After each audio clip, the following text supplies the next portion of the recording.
Hello everyone, I just saw The Peasants, one of the most anticipated of last year, this year kind of. It had a festival run last year, I heard a lot of hype about it, and Sony Pictures Classics didn't release it until this year wide, so I finally got a chance to see it recently, and I want to talk about it because this is a movie that warrants a lot of discussion. If you don't know the hype about this movie, basically it's from the same team that did Loving Vincent a few years back, which if you don't know what that film is, it's that film that was animated. They got a lot of hype behind it because it was animated like as a moving painting, that like every single frame was an individual painting that was like, you know, layered one after another.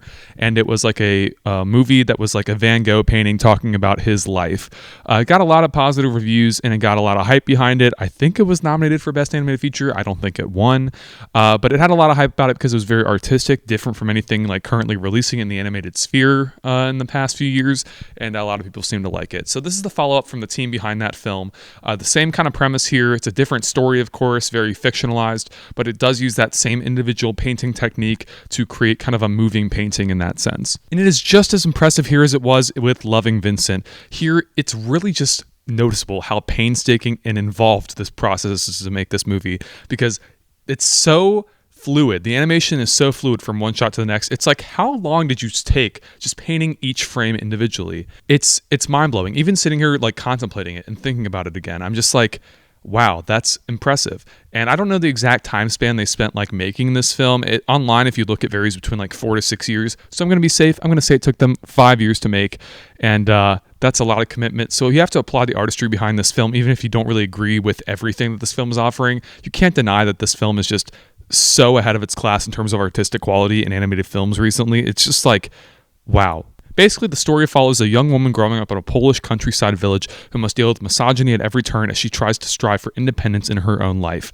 A very interesting premise. I didn't really know what this film was about going in, honestly. I didn't know really what to expect story-wise. I just knew it was the moving painting film, and it had a lot of hype behind it and a lot of mixed reviews, because this is sitting currently at like a 58% on the tomato meter, which is pretty shocking because I don't think it deserves that low technically, but we'll get into that. Right off the bat, you were really impressed with the animation. Like, it really is in your face, just very vivid, very colorful. The backgrounds are impressive. There's individual shots of this thing in the beginning where it's just like an empty field with like individual blades of grass like waving in the distance, and it is so beautiful and so impressive. It's mind-blowing. The animation with the people also is very fluid and very realistic, and I think that's where I have some faults with the animation here, because the animation here is not as good as it was in Loving Vincent. It's still impressive, don't get me wrong, but the difference between the two films is that Loving Vincent felt like a moving painting because it was stylized like a Van Gogh painting. And if you've seen Van Gogh paintings, you know that the people there are kind of wonky, they aren't as realistic, they're not as grounded, and this one kind of changes it because they're not mimicking any artist. It feels like a realistic painting. And so there's some shots that are very like immersive and all that, and there's some shots that kind of look like they just went into a video editing app and threw a painted filter over it. Like you went into like Photoshop and you threw this filter on it that was like paint, and it looked like you were in like a portrait.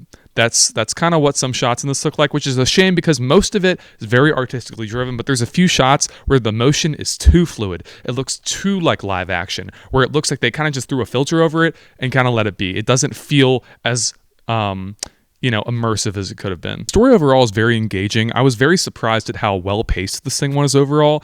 It really engaged me from the start. I really felt for the main character. I really felt her struggle, and it really makes you empathize with her off the bat.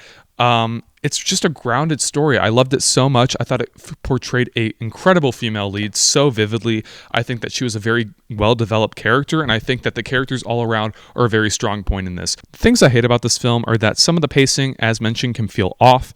I think that there's no concrete resolution to this ending, which is kind of, not fortunate enough, because the ending is powerful, but it doesn't really end on a note that like gives you any like concrete resolution, which is what I was yearning for with this main character, because I really felt and empathized with her motives. But the film just kind of throws out the shocking ending and says, there you go, no resolution needed. And I really didn't jive with that creative choice, because I really wanted to know what happened to her character. It was such a well set up ending, very, very poignant and emotional and depressing and very like just impactful.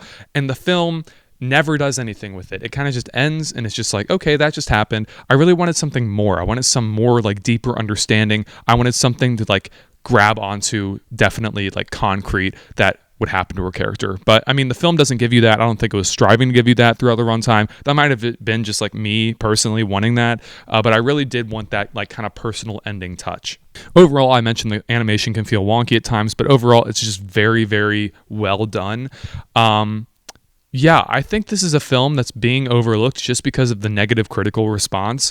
I think Sony Pictures Classics did a great job distributing this film. I think this is a very impactful film. It's so different from anything that's in the animation space currently. It's so worth a watch because of that. If you liked Loving Vincent, I think you're going to like this one too. I personally like it more than Loving Vincent, I think, because I think it does something greater with the story and the characters as mentioned, and I think it's more impactful overall. I won't say that this film uses the artistic style that Loving Vincent did better, because I think Loving Vincent definitely did like the hand-painted animation thing better than this film did. But overall, I think from a thematic, character-driven kind of like point of view, this film like does so much better with that in spades than Loving Vincent did, because I feel like it's more well developed, well made, well realized, and I think that a lot of people are really going to enjoy this one. And that's why I'm going to give The Peasants an 80 out of 100. I think this is a very impactful film. If you can watch it anywhere near you, I highly suggest you do, because it's a very different film from anything you're going to see the rest of the year, and I think that it deserves a watch for that reason alone. Thank you guys so much for watching as always. If you're new to my channel, as always, please don't forget to click that subscribe button down below, like the video, and comment with your thoughts, opinions on this film, or any videos you would like to see from this channel.